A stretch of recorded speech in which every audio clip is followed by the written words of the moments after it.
저희가 이제 청소년부에서 주일날 이제 한 3주 정도 된 것 같은데 이제 아이들과 좀 Q&A 시간을 좀 가졌어요. 그냥 문득 이렇게 청소년 사역 관련된 책을 읽다가 그 아이들의 질문을 받고 그 질문에 대한 답을 해주는 게 되게 좀 좋다라는 어떤 아이디어를 책에서 좀 받아서 그런 시간을 가졌는데, 이게 뭐 신앙뿐만 아니라 삶의 전반적인 모든 내용을 갖고 이제 좀 나누는 시간을 가졌거든요. 아직 다 못했어요. 왜냐면은 시간이 좀 짧은 것도 있는데 생각보다 아이들의 그 질문의 수준이 조금 심도 깊은 게 몇 개 있더라고요. 예, 이게 좀 깜짝깜짝 놀랄 때가 있어요. 그래서 지금 한 주 한 주 첫 시작한 주에는 이제 빨리 간단하게 답해 줄 수 있는 건 답을 해주고, 이제 저번 주에는 이제 성경 말씀에 대해서 저희가 1시간 동안 이렇게 끊임없이 이야기를 했거든요. 그 마태복음 20장에 나오는 포도원 품꾼에 관한 그 내용을 갖고 질문의 수준이 상당히 높았죠. 왜 그거에 대해서 좀 불공평하지 않느냐라는 이야기가 있었어요. 그래서 이걸 어떻게 설명해야 될까를 갖고 좀 깊게 이야기를 나눴고, 이제 이번 주는 이성교제에 대해서, 이 질문이 날카로워요. 왜 기독교인들은 연애를 반대하는가 뭐 이렇게 물어보더라고요. 그래서 이제 그거에 대해서 또 제가 답해야 되고, 이제 그 다음 주에는 이제 뭐가 기획되어 있냐면 한 3주 정도 이제 좀 신학적인 부분에 들어가서 예정론에 대해서 저희가 함께 좀 나누려고 합니다. 이게 질문의 수준이 상당히 높죠.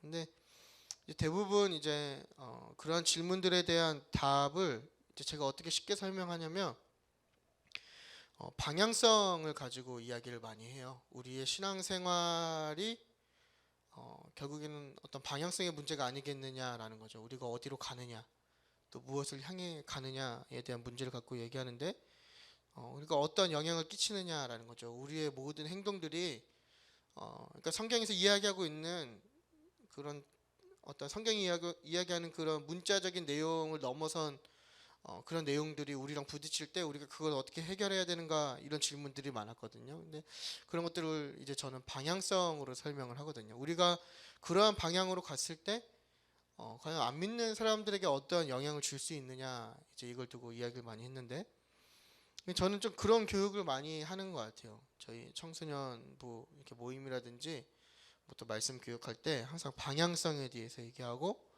이제 성경관 같은 경우는 항상 어떤 단락이나 맥락 안에서 항상 봐야 된다, 이런 것들을 많이 가르치거든요. 이 신앙생활이란 게 그런 것 같습니다, 여러분. 중심과 방향성이죠. 결국엔 내 중심이 어느 방향을 향해 가고 있느냐의 문제인 것 같아요. 그러니까 우리가 대부분 예수님을 왜 믿느냐라고 질문하면 천국에 가기 위함이라고만 우리가 생각하지 않습니까? 그냥 구원받는 거, 또 천국에 가는 게 마치 우리 신앙생활의 주된 목적이거나 그것이 최종 목표인 것처럼 우리가 하나님을 믿고 있다라는 거죠. 그래서 참 부끄러운 고백이지만 우리 스스로 어떤 우리의 믿음의 고백을 통해서 내 안에 구원의 확신이 있으면 그걸로 우리의 신앙생활이 끝나지 않습니까? 어떠한 노력이라든지 또 그 구원받은 백성으로서의 삶, 또 천국을 가기 위한 어떤 수단으로 신앙생활을 이렇게 이끌고 있는, 유지하고 있는 되게 저급한 수준의, 좀 이런 표현을 드려서 죄송하지만 그런 마음으로 우리가 신앙생활을 하고 있는 경우가 많이 있다라는 거죠. 근데 사실은 구원이라는 문제는 우리가 하나님을 믿었을 때 주어지는 것이지 또 우리가 선택할 수 있는 게 아니지 않습니까? 근데 마치 그러한 방향으로 이렇게 가다 보면 우리가 자칫하면 좀 다른 곳으로 갈 수 있지 않냐라는 문제를 이제 저는 저희 청소년들에게 늘 이야기하거든요. 그러니까 우리 신앙의 모든 행위를 통해서 하나님을 향한 믿음의 표현이 되지 않습니까? 뭐 예를 들면 예배라든지 또 기도라든지 개인의 어떤 경건 훈련들, 그리고 헌신, 봉사, 그리고 어떤 물질적인 섬김, 또 시간을 드리는 거, 그 외 등등등, 어쨌건 우리의 이러한 행위들을 통해서 우리는 믿음이란 거를 이렇게 표현하잖아요. 근데 그렇기 때문에 더 방향성이 중요한 거죠. 그 중심을 볼 수 없기 때문에, 또 우리가 그것들을 정확하게 알 수 없기 때문에 방향성이 중요한데, 뭐 예배를 예로 들면, 예배만 예를 들어도 우리가 모두 다 지금 다 같은 행위를 하고 있는 거죠. 이 안에서 다 같은 공간에서 같은 예배를 드리고 있지 않습니까? 같은 말씀을 나누고 같은 찬양을 부르고 같이 기도하고, 이게 같이 이 공간에서 똑같은 행위를 한단 말이죠. 근데 보여지는 것은 똑같을 수 있지만, 내 중심이 몸은 이곳에 있지만 내 중심이 이곳에 없다면 그 큰 차이가 있는 거죠. 그러지 않습니까? 보이는 건 똑같아 보일지 몰라도 그 중심에 따라서 그 결과가 되게 다르단 말이에요. 내 중심에 따라서 이게 진짜 내 믿음이 될 수도 있고, 내 진짜 예배가 될 수도 있고, 어떻게 보면 또 하나님 앞에 범죄하는 어떤 가식적인 하나의 보여짐이 될 수 있다라는 겁니다. 그러니까 하나님께서 이러한 행위들, 잘못된 방향으로 가는 행위들, 뭔가 외향적으로 보여지는 것에만 치중하는 이러한 행위들에 대해서 이 성경을 통해 분명히 말씀하시는 건 뭐냐면, 그런 사람들을 벌하고 계시다라는 거죠. 심판하시겠다라는 거예요. 그걸 구약에서는 우상숭배라고 하죠. 어떤 제사의 행위는 있지만 그 중심이 이미 없는 것을 하나님께서 우상숭배로 말씀하시고, 예수님께서는 신약에서는 그걸 외식하는 자들이라고 말씀하시고, 또 오늘날은 종교행위라고 우리가 이야기할 수 있을 것 같아요. 그러니까 우리가 오늘날 얼마나 많은 종교행위에 빠져 있냐라는 거예요. 예수님을 믿고 또 많은 예배를 드리고, 요즘 유튜브 여러분 보신지 모르겠지만 온라인 보면은 매일 예배가 올라와요. 아침에도 라이브로 예배를 드리고 점심에도 라이브로 예배를 드리고, 뭐 시청을 몇 명이 하든지 중요한 게 아니라 어쨌건 이 코로나라고 하는 좀 특이한 상황에 맞춰서 매일 예배가 다 이루어지고 있다라는 거죠. 다 드려지고 있는데 이게 과연 우리 안에서 얼마나 진정한 예배로 하나님께 나아가고 있냐라는 거죠. 이것들이 오히려 우리가 잘못된 방향을 감을 통해서 이게 종교 행위가 되는 게 아니냐라는 거예요. 또 우리 안에 얼마나 많은 종교 행위자들이 있습니까? 그렇죠? 참 부끄러운 고백이지만 뭐 목회자, 또 저 같은 사역자, 뭐 누구나 할 거 없이 다 종교 행위들로 가득 차 있는 거죠. 그 중심은 식었고 하나님에 대한 어떤 마음도 없고 그 안에 어떤 믿음도 없지만 외형적으로는 되게 거룩해 보이고 신실해 보이고, 그렇죠? 이러한 것들이 다 종교 행위자들의 모습이 아니겠습니까? 오늘날 교회가 왜 이렇게 많이 아픈가라고 고민해 봤을 때 이러한 부분을 경계하지 못했기 때문이라는 거죠. 이 범죄하는 신앙, 그렇죠? 우리가 이 하나님 앞에 범죄하는 신앙이라고 이야기하는 게 그런 질문이 될 수 있을 것 같아요. 과연 우리가 하나님을 믿는 게 범죄가 될 수 있는가라는 거죠. 그래서 오늘은 그 부분에 대해서 우리가 함께 말씀을 나누려고 합니다.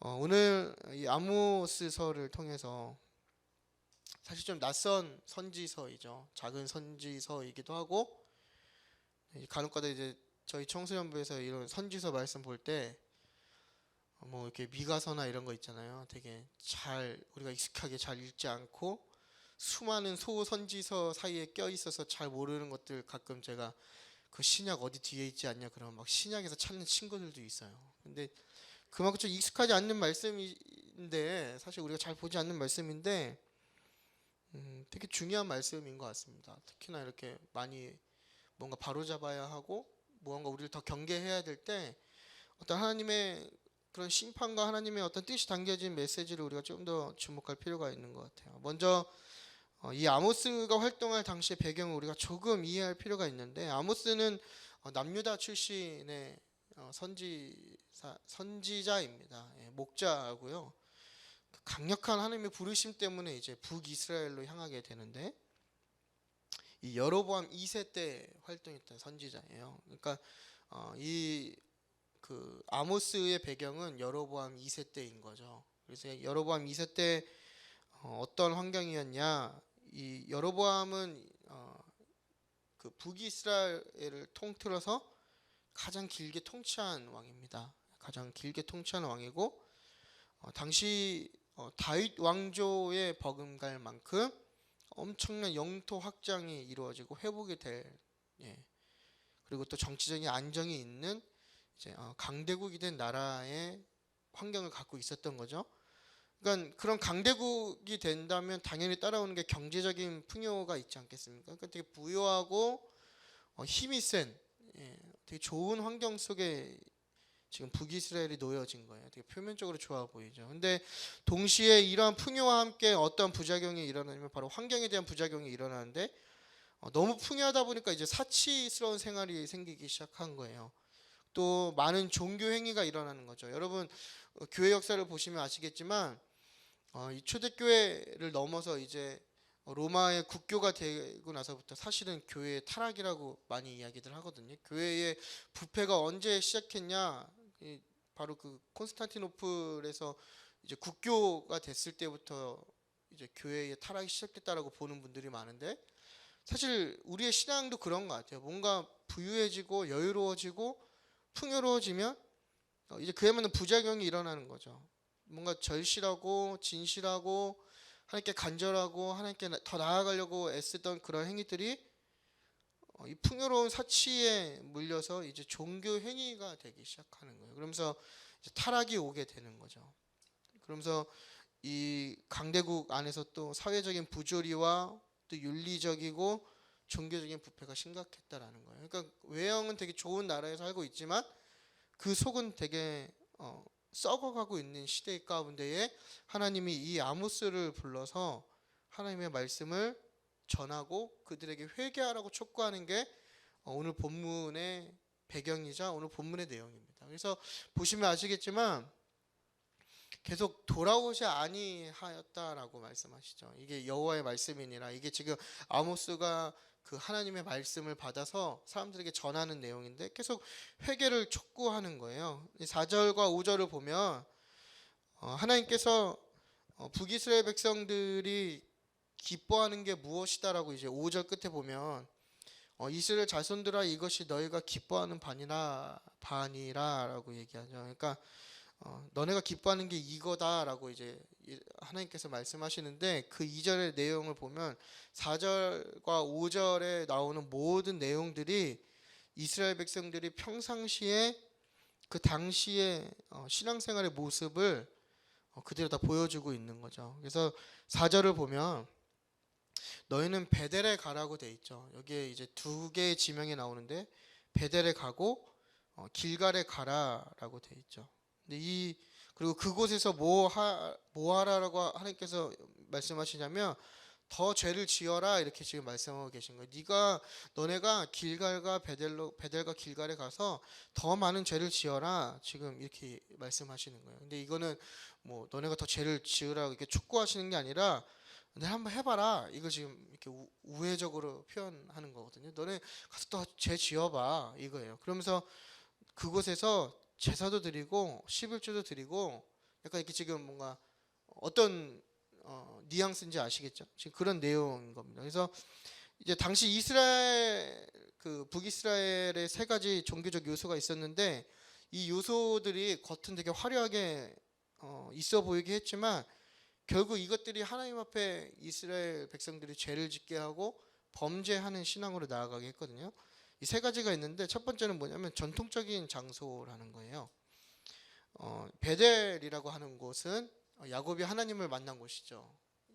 하나님을 만난 곳이고, 이게 분열 왕국 이후에 여로보암이 그 하나님을 만난 곳에 참 아이러니한 거긴 하지만 금송아지를 세운 우상 숭배를 위해서 또 자기의 이익과 권익을 위해서 금송아지를 세운 곳이란 말이죠. 어쨌건 좀 역사적인 가치가 있는 곳이고, 길갈도 마찬가지죠. 여호수아가 요단강을 건넌 후에 돌을 세우고 할례를 행했던 곳, 되게 전통적이고 역사적인 되게 의미가 있는 장소죠. 그러니까 예루살렘 성전을 차지하지 못했던 북이스라엘에게는 자신들의 어떤 종교적인 행위에 있어서 정당성을 부여할 수 있는, 사실은 정통은 남유다에 있죠. 예루살렘에 있는 거지만 이제 그게 안 되니까 되게 좀 부수적인 가치를 더 이렇게 드러내므로 이 종교적인 행위에 대한 정당성을 지금 부여하고 있는 그러한 곳이란 말이죠.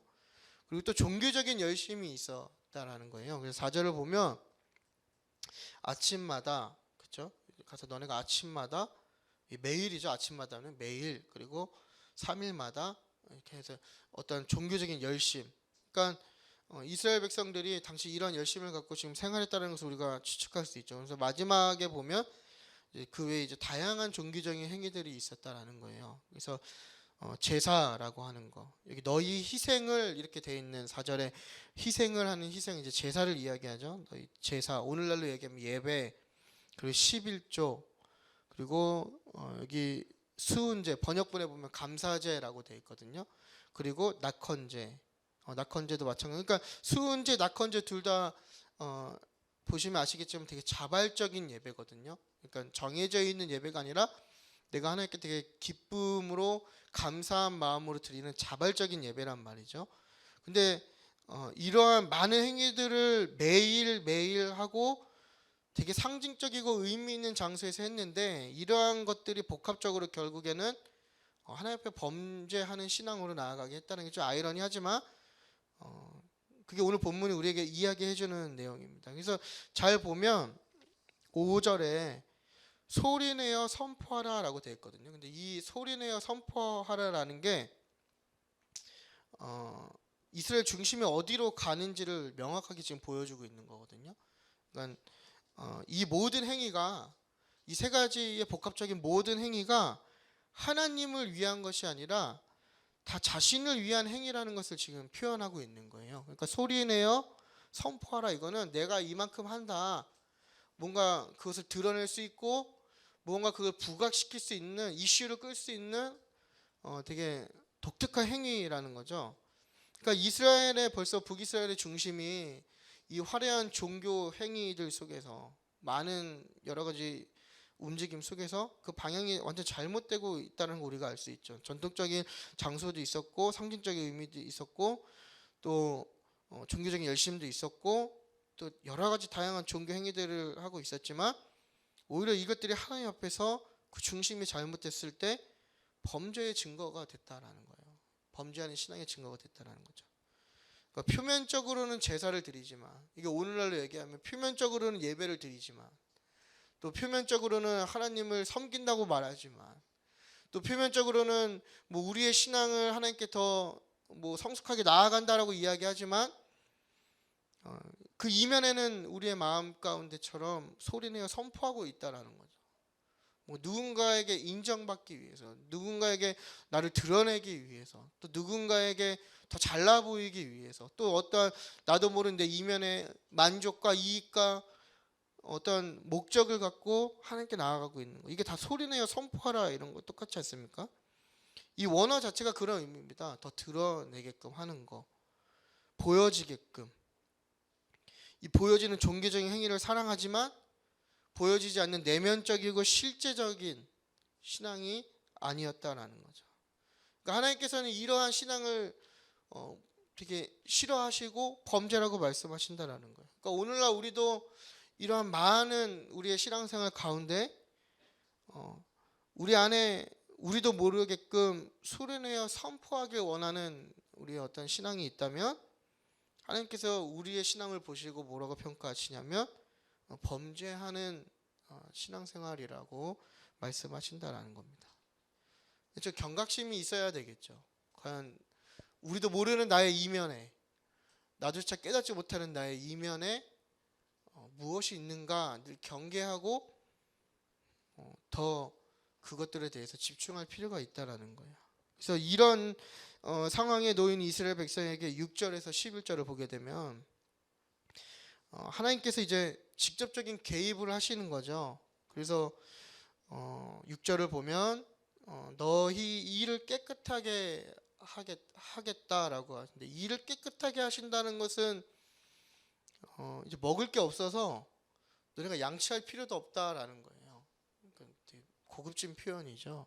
하나님 대단하신 것 같아요. 근데 일을 깨끗하게, 그러니까 먹을 것도 다 말리시고, 또 7절과 8절 보면 비를 멈추게 하셔서 가뭄도 주시고, 또 9절을 보면 또 곡식을 마르게 하시고 깐부기 재앙, 또 벌레들 때문에 또 괴롭게도 하시고, 또 전염병도 보내시고 청년들을 죽이기도 하고 어떤 침략도 당하게 하고 또 성읍을 무너뜨리기도 하는, 그러니까 여러 가지 이스라엘 백성에게 주어지는 많은 도전들과 어려움들을 통해서 하나님께서 역사하심을 통해서 그의 백성을 돌이키기 원하셨지만 이제 결국에는 계속 반복되는 게 보이시죠? 6절과 11절까지 보면 너희가 내게로 돌아오지 아니하였다라고 지금 기록되어 있는 거죠. 그러니까 하나님께서 그의 백성을 사랑하시고 그의 백성을 돌이키기 위해서 계속 말씀하시고 사인을 주셨지만 결국에는 그들이 하나님께 돌아오지 않았다라는 겁니다. 그러니까 돌아오지 않는 이스라엘 백성, 변함이 없는, 변화하려고 하지 않는 이스라엘 백성이 보여주시는 거죠. 그러니까 하나님께서 계속 인내하시고 계속 기회를 주시지만 이 이스라엘 백성들이 되게 영적 불감증에 놓여 있다는 것을 우리가 알 수 있습니다. 그러니까 깨닫지 못하는 거죠. 그러면서 이제 12절에 하나님께서 뭐라 말씀하시냐면 이스라엘아 내 하나님 만나기를 준비하라 이렇게 지금 말씀하시는 거지 않습니까? 하나님 만나기를 준비한다라는 거, 그렇죠? 이게 참 그래서 제가 이게 저희 그 청소년부 항상 말씀 가르칠 때 또는 말씀 나눌 때 제가 항상 강조하는 게 뭐냐면 어떤 단락이나 이 맥락 속에서 말씀을 항상 이해해야 된다고 제가 누누이 되게 강조하거든요. 근데 딱 이 부분만 잘라서 보면 뭔가 좀 설레이고 도전적이지 않습니까? 뭔가 기대감이 넘치지 않습니까? 하나님 너네가 내 하나님 만나기를 준비하라. 딱 이 구절만 딱 잘라서 들었을 때 뭔가 좀 막 기대감이 있고 뭔가 하나님 빨리 만나고 싶고 하지만 되게 두려운 말씀이거든요. 사실은 이 맥락 안에서 볼 때. 그러니까 여러분은 어떠신지 모르겠어요. 여러분에게 하나님 만나기를 준비하십시오라고 이야기했을 때 과연 나는 어떤 기대감으로 하나님을 기다리고 있는가 아니면 두려워하고 있는가, 이게 오늘날 우리에게 질문하는 것 같거든요.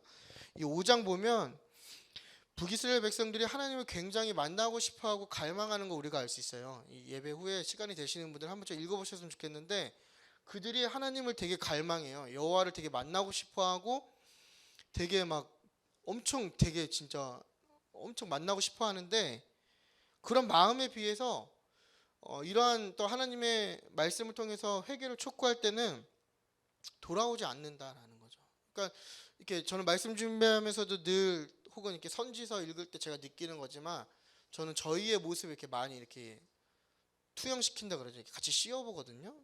좀 우리의 모습과 많이 비슷한 것 같아요. 하나님 사랑한다 얘기하고 하나님 되게 갈망한다 얘기하고 하나님 되게 좋다고 얘기하고 하나님 믿는다고 이야기하지만 정작 이렇게 보이지 않는 내면적인 회개와 돌이킴의 촉구에 있어서는 우리는 돌아가지 않는다라는 거죠. 오히려 영적인 어떤 그 둔감함에 사로잡혀서 지금 내가 하고 있는 행위들이 마치 하나님을 기쁘시게 한다라고 착각하고 있는 신앙생활이 되고 있다라는 거예요. 근데 하나님께서는 그걸 기뻐하시지 않으시거든요. 사실 예배의 주인은 하나님이시지 않습니까? 그렇죠? 우리의 신앙생활의 옳고 그름과 우리의 신앙생활이 잘하고 있다 못하고 있다의 판단의 기준은 인간이 하는 게 아니라 그 예배를 받으시고 우리의 주인 되시는 하나님이 우리를 평가하시는 거죠. 이 얘기는 뭐냐면 하나님이 우리를 그렇게 평가하지 않으신다면 우리의 행위가 어땠든 우리의 의도가 얼마나 선하든 그분이 악하다고 하면 그 모든 선은 그분 앞에서 악이 된다라는 거예요. 전혀 옳지 않은 행동이라는 거죠. 그러니까 이스라엘 백성들이 지금 이런 영적인 어떤 둔감함, 영적인 되게 아둔함에 지금 빠져 있는 거예요. 그러니까 오늘날 많은 그리스도인들이 저를 포함해서 이러한 좀 아둔함에 빠져 있지 않습니까? 정말 하나님 갈망하고 있지만 그 내면은 하나님께 돌아서지 않는 거예요. 12절 되게 무서운 말씀이죠. 지금 하나님께서 벼르고 있다라는 거예요. 내가 이렇게 많은 너의 사인을 너에게 줬는데 오케이 이제 더 이상 내가 참지 않겠어. 내가 너희를 만나는 날에 너희를 심판할 거야. 되게 무서운 이야기죠. 예. 그 심판을 준비하라라고 있는 겁니다. 아마 영적인 불감증에 있는 사람은 우리가 아까 잠깐 이야기한 것처럼 하나님 만나는 걸 되게 기대하고 있었을 거예요. 그렇죠? 이런 말씀이 선포됐을 때 이스라엘아 네 하나님 만날 것을 기대해라, 기다려라, 준비하라라고 했을 때 막 기대하겠죠. 자기의 잘못도 모른 채. 그러니까 이스라엘의 상황이 얼마나 지금 영적인 둔감함에 빠져 있는지 우리에게 보여주는 겁니다. 그러니까 오늘날 되게 혼란스러운 시대를 살아가지 않습니까? 뭐 그런 문화적인 거나 어떤 사회적인 가치도 그렇지만 이 교회 안에서도 엄청나게 많은 분열과 또 그 안에서 또 엄청난 분쟁과 다툼이 있죠.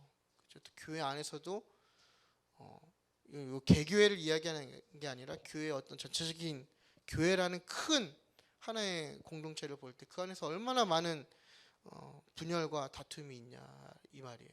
그러니까 오히려 그 안에서 지금 더 하나 되고 연합해야 할 이 시기에 오히려 더 혼란을 우리에게 가중시키고 있는 거죠. 그러니까 이럴 때일수록 우리가 영적인 둔감함에서 벗어나서 조금 더 영적으로 깨닫고 깨어 있어야 되지 않은가, 오늘 우리에게 도전을 주는 것 같습니다. 오늘 말씀을 그러니까 우리 공동체에 적용해 보면 우리도 교회라는 장소가 있죠. 예배할 수 있는 장소, 또 되게 의미 있는 장소이지 않습니까?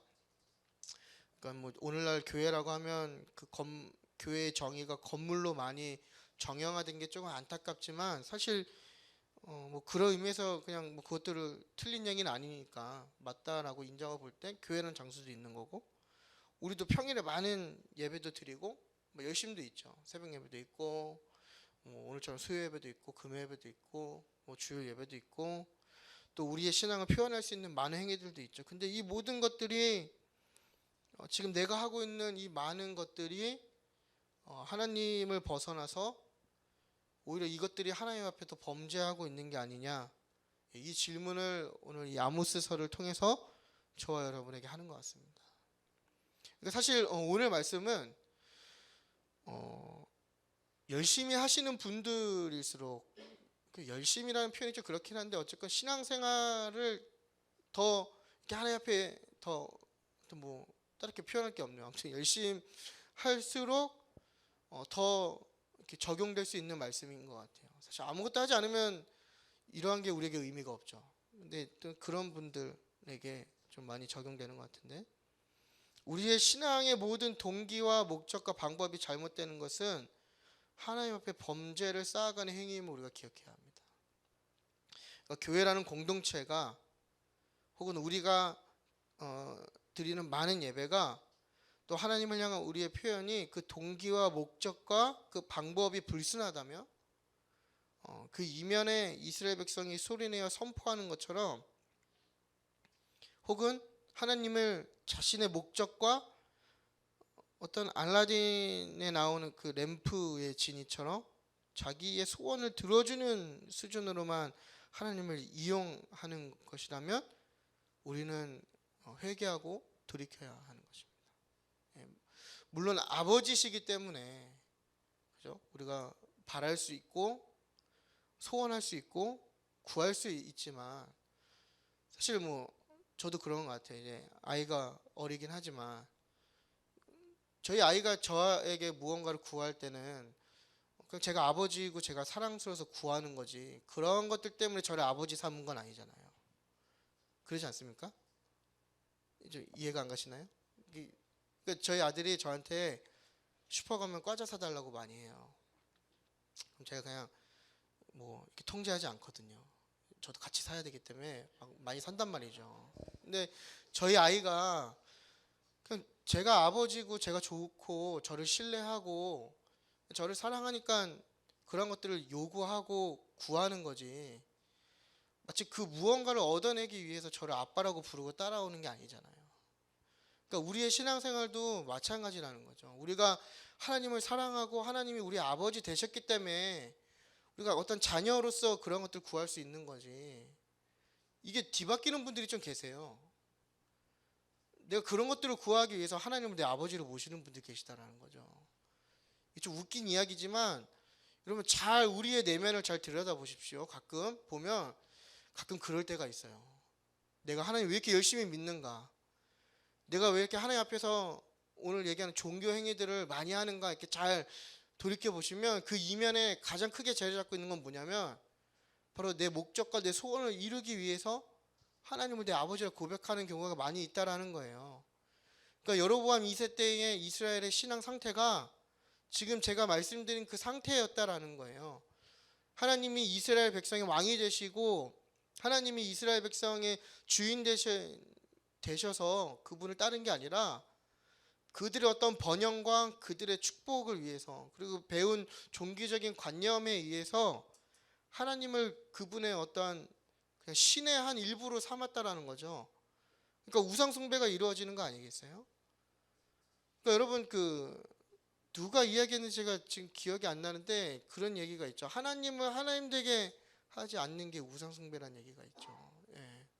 그러니까 우리 안에 얼마나 많은 우상 숭배가 지금 있냐라는 거예요. 그러니까 나의 모든 행위들이 우리도 모르는 그런 불순함이 우리 안에 내재되어 있다면 오늘 우리는 회개하고 돌이켜야 되는 거예요. 혹은 내가 그렇게 의도하지 않았더라도 날마다 그것들을 경계하고 하나님께 회개하고 자복하며 나아가야 된다는 거죠. 그리고 그분께 그런 도움을 구해야 된다는 거죠. 하나님, 나의 모든 하나님을 향한 이런 믿음의 고백과 행위들이 그렇게 변질되지 않도록 지켜달라고 우리가 기도해야 할 필요가 있다는 거예요. 많이 닮았죠. 이스라엘의 당시 상황과 특히 오늘날 한국교회가 많이 닮은 것 같아요. 감히 제가 한국교회를 언급하자고 하는 건 아니지만 여러분도 느끼실 수 있잖아요. 딱 보면 너무 충분하죠. 없는 게 없는 거예요. 예배드릴 장소도 많고 할 수 있는 것도 많고 다양성이 얼마나 많아요. 이게 없다 못해서 막 넘치고 있죠. 근데 하나님이 계시지 않는다라는 거예요. 교회에 많은 예배가 드려지고 많은 섬김이 있고 그 외에 우리가 알고 있는 그런 신앙생활에 많은 표현이 있지만 그것들을 받으셔야 될 하나님이 주인으로 계시지 않는다라는 거예요. 이게 얼마나 멍청하면서도 얼마나 저주받은 신앙생활인지 모르겠어요. 표면적으로는 화려한데 그 속은 다 썩고 있다라는 거예요. 어떤 신앙에 보여지는 것들은 화려하고 열심히 하는 것 같지만 그 이면에 어떤 자기에 대한 깨달음과 자기에 대한 회개와 자기에 대한 돌이킴은 전혀 없다라는 거죠. 되게 안쓰러운 시대를 지금 살아가고 있는 거죠, 우리가. 그러니까 하나님의 개입에, 하나님이 우리의 삶에 개입하시는 것, 또 저와 여러분의 신앙생활에 하나님이 개입하시는 거에 우리가 영적으로 얼마나 민감하게 반응하는가 생각해 봐야 됩니다. 하나님께서 회개를 촉구하심에도 불구하고 이스라엘 백성이 듣지 않았죠.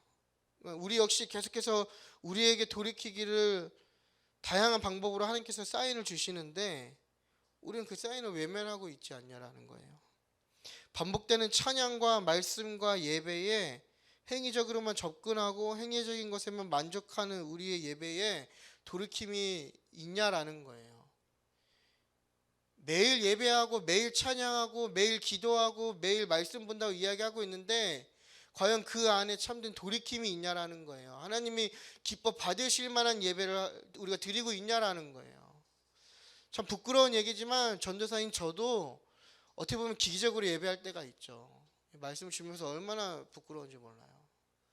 우리 안에 이렇게 반복되는 어떤 매너리즘이죠. 이런 반복되는 것들이 기기적으로 변하고 있지 않냐라는 거예요. 돌이킴이 없지 않냐라는 거죠. 하나님을 사랑한다고 말하고 하나님 갈망한다고 말하지만 우리의 삶에는 정작 그 하나님을 향한 돌이킴이 없지 않냐라는 거예요. 입만 살아있는 고백을 하고 있는 거죠. 어쩌면 지금도 돌이키라고 말씀하시는 하나님 신호에 우리는 반응하지 않을 수도 있다라는 거죠. 하나님이 우리를 보실 때 너희가 내게로 돌아오지 않았다라고 지금 계속해서 말씀하고 계실 수도 있다라는 거예요. 이렇게 예배하고 있는 이 순간에도 너희가 나에게 돌아오지 않았다라고 얘기하시는 거죠. 우리는 우리의 신앙이 종교 행위인 것도 깨닫지 못하는 범죄를 저지르고 있을 수도 있다라는 거예요.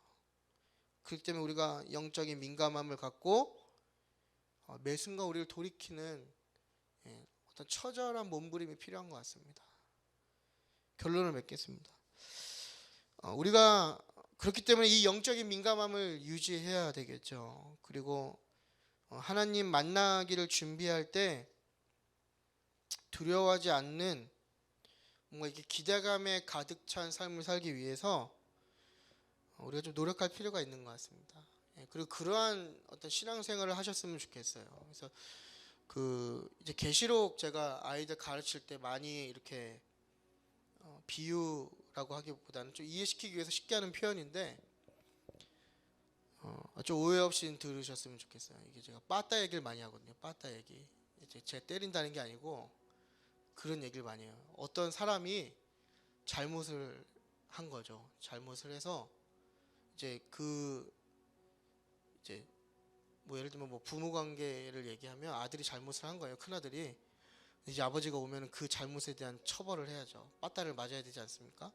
그럼 그 아들 입장에서는 아버지가 오는 것을 상당히 두려워하고 아버지가 오지 않았으면 좋겠다는 마음이 가득할 거예요. 그죠? 근데 반면에 이 둘째 아들은 너무 아버지 말을 잘 들은 거예요. 그러면은 이 둘째 아들은 아버지가 오시는 것을 되게 기대하고 기다리겠죠. 빨리 오셨으면 좋겠다라고 생각하시겠죠. 근데 그것처럼 우리 그리스도인들도 마찬가지라는 거예요. 우리가 이 땅에서 비록 진짜 좀 속된 말로 너덜너덜해지고 좀 많이 깨어지고 그렇게 살았지만 하나님 앞에 부끄럽지 않는다라고 하면 그 심판이라고 하는 게 우리에게는 되게 복된 소식이지 않습니까? 우리가 되게 기다릴 수 있는 소식이라는 거죠. 근데 반면에 겉은 화려하고 겉은 그리스도인으로 일평생을 살았지만 제대로 살지 못했다면 그 심판의 날이 그 그리스도인들에게는 되게 두렵고 오지 않았으면 좋겠는, 예. 그게 바로 천국 소망인 거죠. 그렇지 않습니까? 그러니까 오늘 12절에 내 하나님 만나기를 준비하라라고 하나님께서 우리에게 딱 던졌을 때 이게 언어 유희라고 표현할 수 있는 것 같아요. 누군가에게는 이게 되게 두려운 심판의 메시지이기도 하지만 누군가에게는 되게 기대할 수 있는 소망의 메시지이기도 한다라는 거죠. 그래서 저는 오늘 온라인이나 오프라인에서 이렇게 함께 예배하는 우리 검단 행복한 교회 성도 여러분들이 이 12절에 하나님의 이 메시지죠. 너희가 나를 만날 준비를 하라고 했을 때 되게 좀 기대에 가득 찬 삶이 되었으면 좋겠습니다. 뭔가 소망으로 가득 차고 막 그걸 되게 막 빨리 막 만나고 싶다 이렇게 두려움 없이, 예, 그런 우리 신앙이 되었으면 좋겠다라는 거예요. 그러기 위해서 우리가 먼저 성령님을 의지해야 되겠죠. 성령님을 구하셔야 되고요. 또 그분을 우리가 계속해서 더 의지할 때 우리가 종교 행위에서 벗어나고 민감한 영적 신앙생활이 될 수 있을 것 같습니다.